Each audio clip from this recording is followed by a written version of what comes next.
vakomana. Zvangu zvauya ndoda kutambira Mwari vakomana. Ndatika zvangu zvauya ndoda kutambira Mwari vana mai. Zvangu zvauya ndoda kutambira Mwari vakomana. Ndatika zvangu zvauya ndoda kuimbira Mwari vana mai. Zvangu zvauya ndoda kuimbira Mwari vakomana. Ndatika zvangu zvauya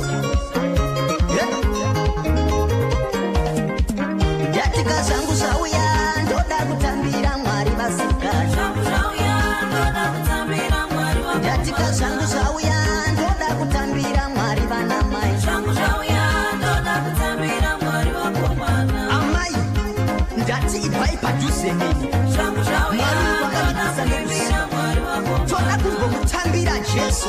Regai ndimbotamba ndichiwacha. Regai ndimutambire Mwari uyu. Ndichigeza. Regai ndimutambire Mwari uyu.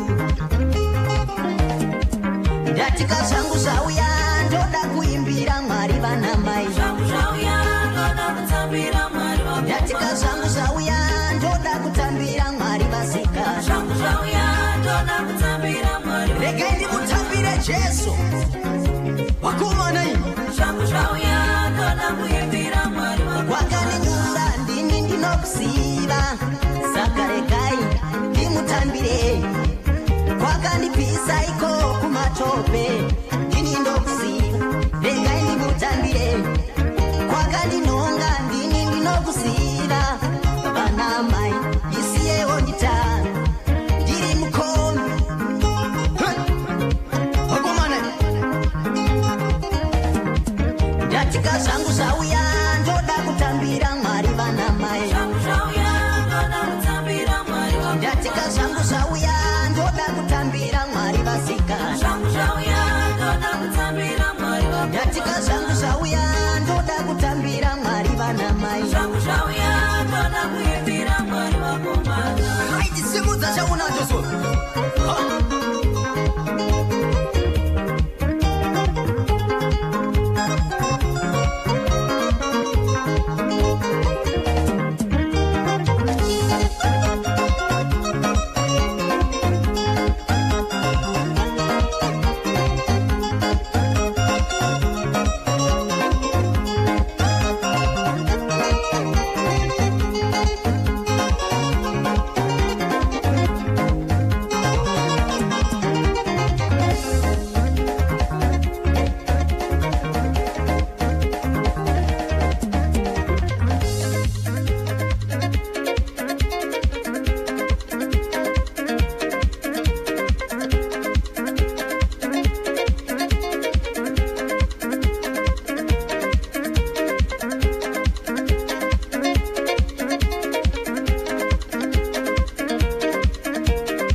And 26 minutes to 10 o'clock. Ndichamutambira. Ndo padzasvika nguva dzacho paRadio Zimbabwe. Koshera. Mazwera Zimbabwe mazwera. Muri kutibatawo zvakanaka zviri kudiko. Regai ndikuchingamidze muchirongwa dzichangoburwa. Esvutayo. Chirongwa chatinokupai musi weFriday wega wega. Pano paRadio Zimbabwe. Kubva pano zinongwa kusvika nguva dza 10 o'clock. Ndinonzi Ndundu Chikara. Ndundu season. Wakandikoshera. Ndambotana kuti nhasi ndichange ndina Elias kufa zvinei. Pazuva ranhasi uno. Ndendamba nefu itsva. Zvakanaka zvakadaroka. Wakaninyurura ndokuziva. Tikataiva tombokupai zvakare mukana kumbokusanganisa nevaimbi vacho vakasiyana-siyana, vemisambo yakatosiyana-siyana. Ndiwo panoti Radio Zimbabwe, the big one. Ndimwari unenya. Zviri kudii? Muri kutibatawo zvakanaka here? Ndokamukana zvangu zvauya. Ndafunga zvemajaivhi. Ndafunga zvekutsika pasi kudzana. Hako kutyei? Zvikanzira kuti kwaakandinhonga ndinokuziva. Saka tisingapedze nguva. Ndina Elias kufa zvinei live muno mustudio. Apa Radio Zimbabwe. Elias kufa zvinei, sangana nevatsigiri, sangana nevateereri veRadio Zimbabwe panguva dzakadai. Vatsigiri veRadio Zimbabwe vari kumativi mana enyika dzakasiyana, tinoti makadii, tinokugamuchirai muzita raJesu. Muchidimbu unogona kuvatsanangurira kuti anonzi Elias kufa zvinei ndiani muchidimbu? anonzi Elias Fazvinei mukomana akadzidza kuchikoro chinonzi Dekete Primary School kugokwe, ndokuzoenda kuchikoro chinonzi Musadzi Secondary School zvakare kuri kugokwe. Elias mukomana, Elias atingati mukomana but murume ane mudzimai mumwe chete nemwana mumwe chete. Ndo mamiriro akaita Elias Fazvinei. Ko zvekuimba izvi zvakatanga sei uye zvakatanga rini? Tingati zvekuimba izvi zvakatanga ndichiri mudiki. Zviya zvekuti vamwe vachiumba zvavaiumba, vamwe vaiumba mombe. Ini ndikurangarira ipapo ndichiumba radio dzedhaka ndichitanga kuimba. Ndo mawiri azvakaita. Une vangu vaimbi vakazomboshanda nawo here kana kuti wakangotanga ukazvimirira wega? Inini mukoma Ndundu handina vaimbi vandakatanga nawo. Inini ndakangotanga kuimba ndega, handina kana group randakambonzi ndakashanda navo. Ndakatanga kuimba ndega. Wakazvitanga gore ripi izvi zvekuimba izvi? Inini zvekuimba ndakazvitanga 2006. Ndiri panzvimbo inonzi Kadoma apa.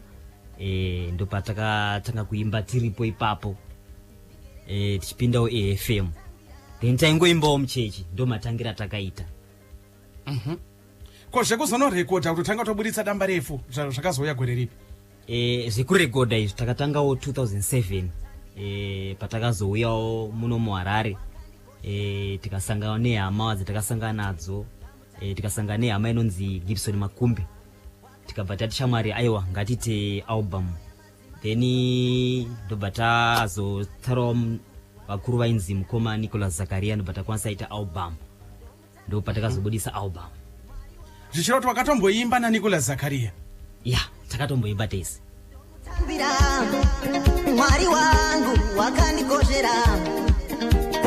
And 22 minutes to 10 o'clock. Kasvikanzi takatomboimba naNicholas Zakaria. Aisuda kunyatsoita kuti kunyatsonzwa kuti chokwadi here. Ega, akuti inozvitsvaga ka. Zvatengeta kuzoti zvakambodai zvikazofamba zvakadai.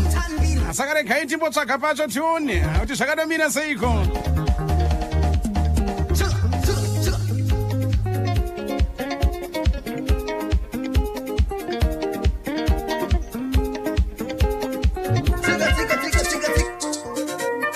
Njopa kanga ina Nicholas Zakaria pacho apa.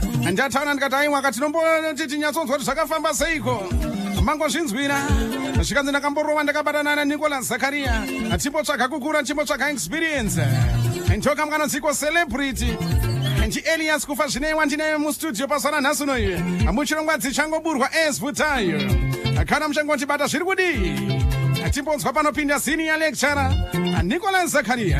Akamanonziko celebrity. Inzwa. Bari kusimudzwa celebrity mudenga gore rino. Satani wakatarisa. Bari kusimudzwa celebrity mudenga Zimbabwe. Satani wakatarisa. Bari kusimudzwa celebrity mudenga Zimbabwe. Satani wakatarisa. Bari kusimudzwa celebrity mudenga gore rino. Satani wakatarisa. Ondati celebrity yacho ndiyandikoire.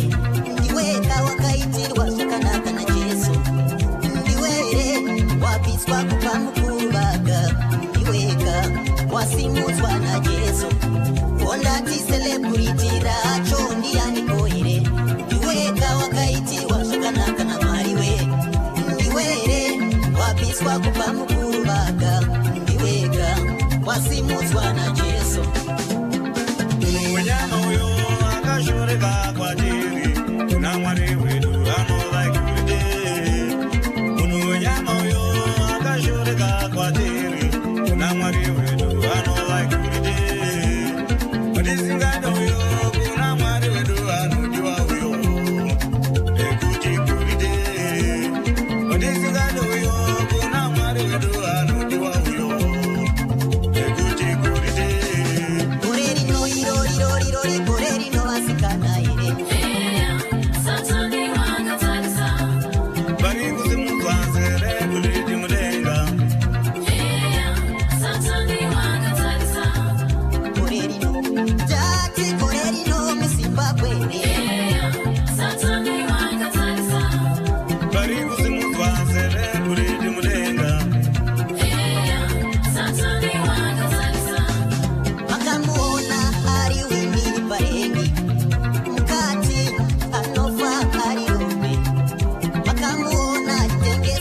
mafurisi pamabhazi katika Irobe vakamuona chifudza mupeku mushaka kati anofa Irobe.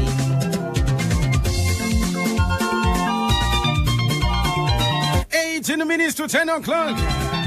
Anjopa dzasvika nguva dzacho paRadio Zimbabwe. Zvikanzi mukomana kuti taizombona kuti muzomotirwaina zvemitambo ka.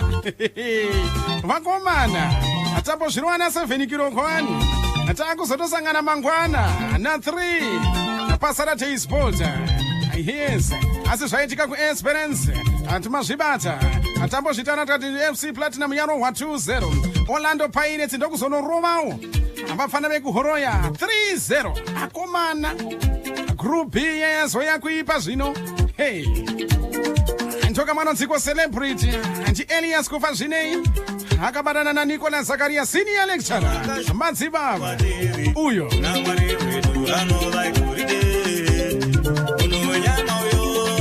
ndamane fratina anopaswara nhasunoyo ntora kanziro muri mwari kubva kuna Elias kufa zvinei hidamba refu itsvaitsva muri mwari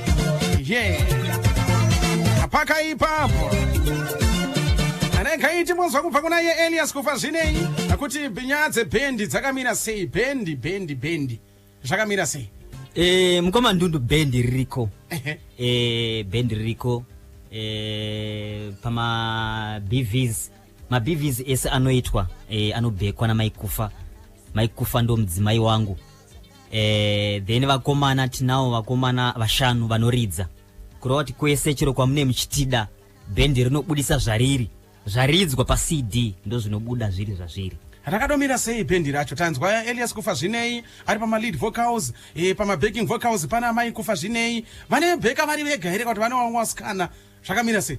Pama BVs tine musikana anonzi Nela, then umwe another BV tine mukomana anonzi Panache, then pa lead tine mukomana aripo anonzi Simbathi, pa bass tine mujaya aripo anonzi Semu, then pa drum tine muchinda aripo anonzi George, then pa keyboard tine muchinda aripo anonzi Takunda. Ndo mamirira akaita band redu mukomando. Hapana madancers? Madancers inini ndiripo wachona. Ndokuti kandasvika pa stage ndokubasa mukomandundu. Ndokubasa. Sano kwacho uchilida pakushaura pakuimba uchitamba futi. Kana takutotamba ipapa pane chine chakutoherereka. 16 minutes to 10 o'clock.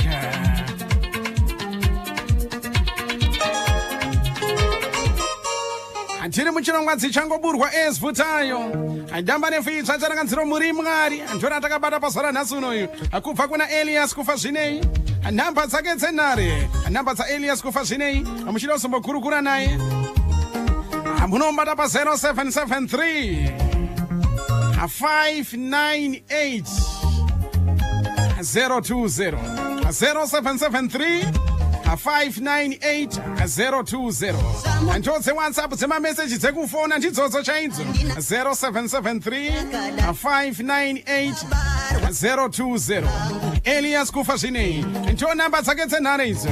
Kugara neni kamudumbu aka kambo akatonzi kudikwa ka Elias kambo aka mukomandundu ndo katonzi amai vazhinji vanongokati dena na de dena na de asiko kachinzi amai nyaya iripo ndeipi pana amai apa ku appreciate zvatakaitirwa na amai kuti amai vakatirera kubva uchiri mudiki kusvika pakukura kusvika vakudzidzisa zvakanaka kuti ugoziva kuti kune munhu anonzi kuti ugoziva kuti kune shoko raMwari rinofana kunamatwa. Saka tai appreciate amai kuti amai makaita chakana zvakanaka mukati muupenyu. Ndo zvaitika pasongi papa. Mai ndiimbira kanzi yokenyu kuti ndinyarare amai kadeya nendoro chena muchimba amai kadeya nendoro chena muchimba amai kadeya nendoro chena muchimba amai.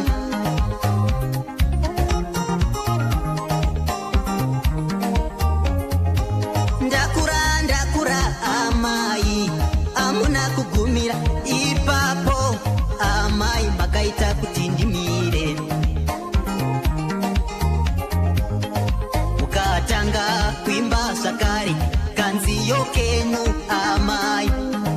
amilamila kwasara kufamba muchimba amai amilamila kwasara kufamba muchimba amai tena nate kuti ndifambe amai tena nate kuti ndifambe amai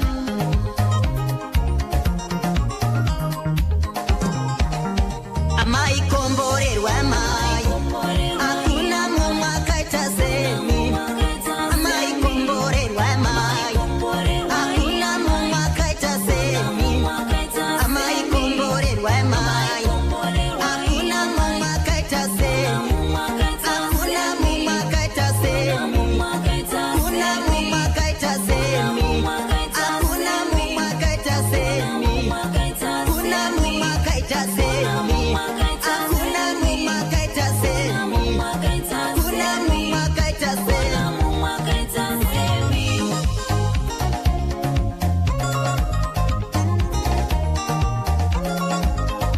At 12 minutes to 10 o'clock. Dzichangoburwa esfutayo. Atina Elias kufa zvinepa sana nhasunoyu. Nedamba nefuranganziro muri Mwari. Damba refu itsaitsa. Akamurwa nonzikwa amai. Zvikanzaiwa komborerwa izvenyu. Hitirwa izvitafu. Hitirwa izvakanaka. Namba dzenhare dzaElias kufa zvinei.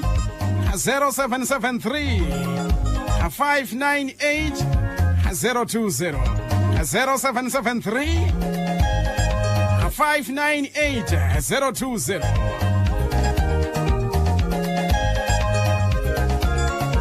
Pane kamwe kandaona Elias kakanziko give me back. Nyaya iripo pane arwiro ronzi give me back. Rwakamira sei? Mukoma ndundu pasong inonzi give me back iyi. Mukati medzimhuri dzatinorarama tine masituations atinosangana nawo ekuti mukati medzimhuri kudzimba kwatinobva vasikana havaroorwi, vakomana vanenge varoora vanogona kuramba vakadzi. Izvozvo zvinokonzerwa nadhiabhoro Satani. Saka tiri kutaura kuti Satani iwo zvinhu zvawakatora chidzorero zvawakatora because wakabvisa mufaro kumhuri dzedu. Zvataifana kunge tinazvo wakazvitora. Marriage yangu wakatora. 11 minutes to 10 o'clock. Ntoka nonziko give me back. Azvikanzi dzoseredza. Zvawakatora panzvimbo dzosera. Mufundisi turu wamaswera sei. Azvikanzi tiri kukubatai zvakanaka kana Elias uyo. Ngazvirambe zvakadaro. Azvikanzi anorova mukomana uyo mukoma ndundu. Babasa rangu ndatapa Azvikanzi pana kadeya akomana. Chitomu pachitungwiza. Azvikanzi tiri kukubatai zvakanaka. Azvikanzi anogona muchinda uyo. Anti Mr. Pombi kuchimani. Tinotenda Mr. Pombi. Azvikanzi mukoma ndunduka. Azvikanzi ndaiti song iyo kaiwa. Ndima icharamba. Azvikanzi aiwa kumberi kwekuseri mukomana uyo. Angazvirambe zvakadaro. Ndimai Tom. Apama svingo. Apasama tone. Azvikanzi ndiri kukubatai zvakanaka. Azvikanzi mukoma ndundu mukomana akanyanya uyo. Ndibaba tino pafiyo. Apariseko pafiyo nhasuno. Tinotenda baba tino. Zvikanzi ndiri kukubata zvakanaka. Anogona Elias uyo. Ndifara akufa ndionei. Kubhikita chiremwa. Zvikanzi ndiri kukubatai zvakanaka. Shamahaka Shamangiringindi Zvikanzi mukoma ndundu kumberi zvemukomana uyo. Ngazvirambe zvakadaro. Tatenda muronda. Nezita raJesu Zvikanzi mukoma ndundu tiri kukubatai zvakanaka. Mukoma vane chipo zvavo. Ngazviende mberi ngazvirambe zvakadaro. Tiri kubata zvakanaka ndiJosefa. Padotito pa chitumbuko. Akuriseko nhasuri. Give me back. Give me back.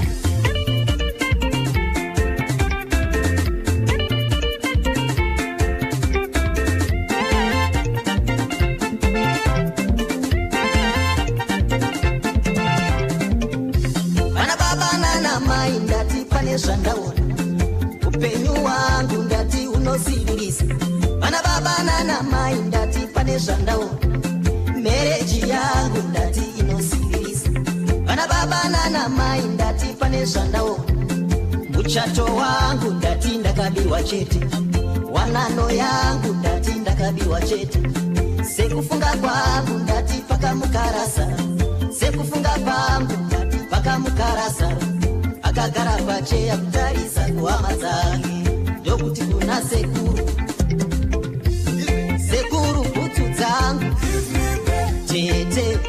rangu ambuya juzi rangu ilo onaitete bhutu dzangu idzo onaitete bhutu dzangu sekuru bhachi rangu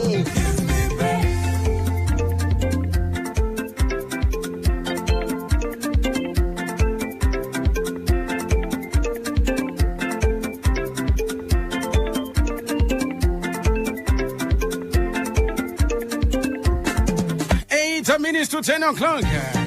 Give me back. Elias Kufazine. Vamwe ndovaoda toziva chikwata chaunorwa nacho Elias Kufazine kuti chikwata chinonzi kudiko bendi racho. Bendi raElias Kufazine rinonzi Voice of Glory. Voice of Glory. Chokwadi.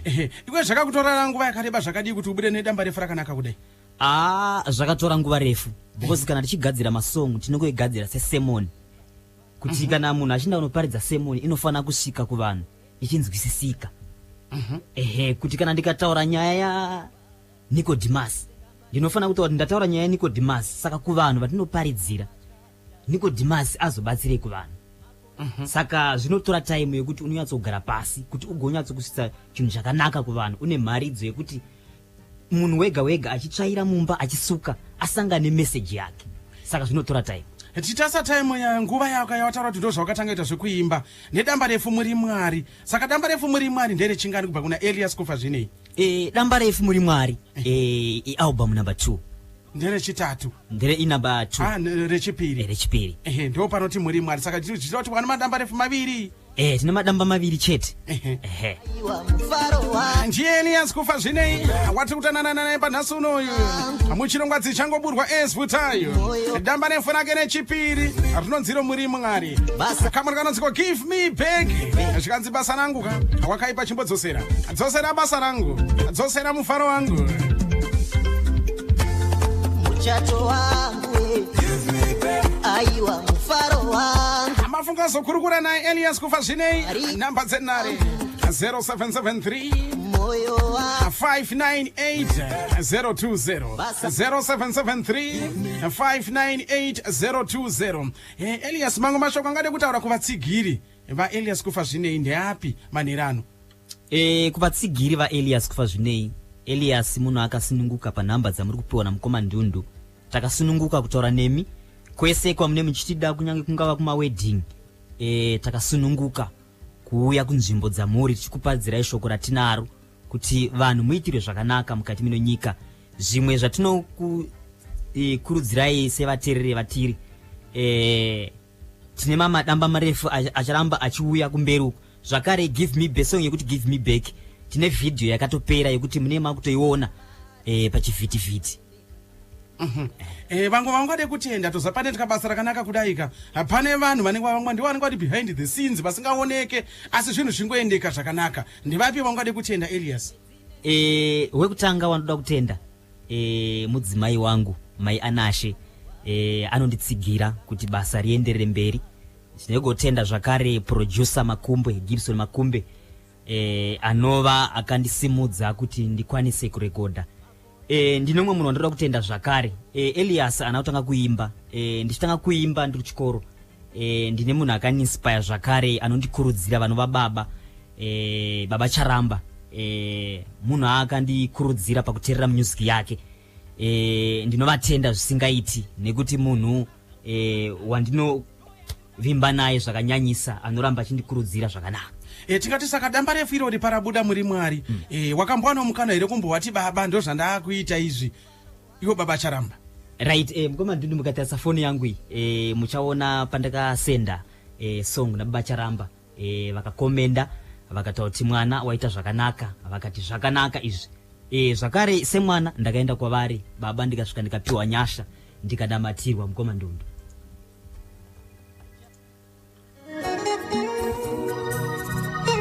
Zvikanzi tanzwa nekungotamba wakomana komukoma Elias Kufazine havanawe nedzenyasha chaidzo. Tikataiwa hatingapedze chirongwa tisina kurova title track yacho kubva paCD muri Mwari. Ndo kambo kacho anonziko muri Mwari. Hinzwa nokuti muri Mwari ndazviona muri Mwari vasinganyadzise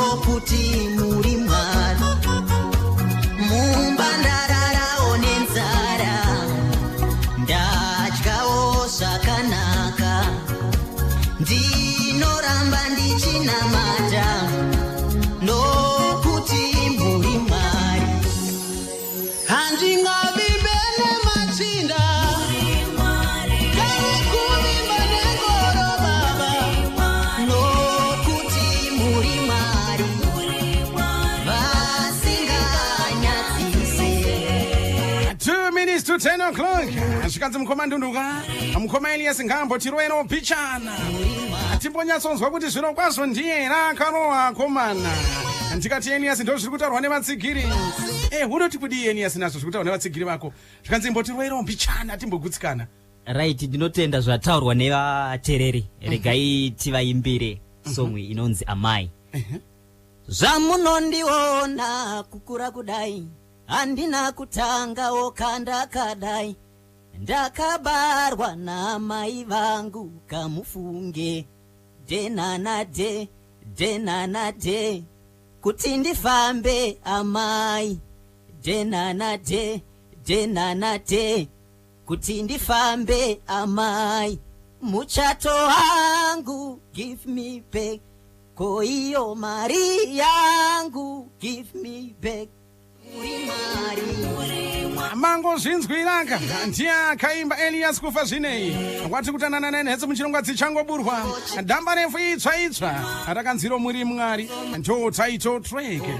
Namba dzake dzenare 0773 598020 0773 598020 ndo namba dzaElias kufa zvinei. Imine ngatisangane mangwana paSaturday Sport kwanhasi regai ndimbonozorora. Ndinonzi Ndundu Chikara signing off. Bye bye.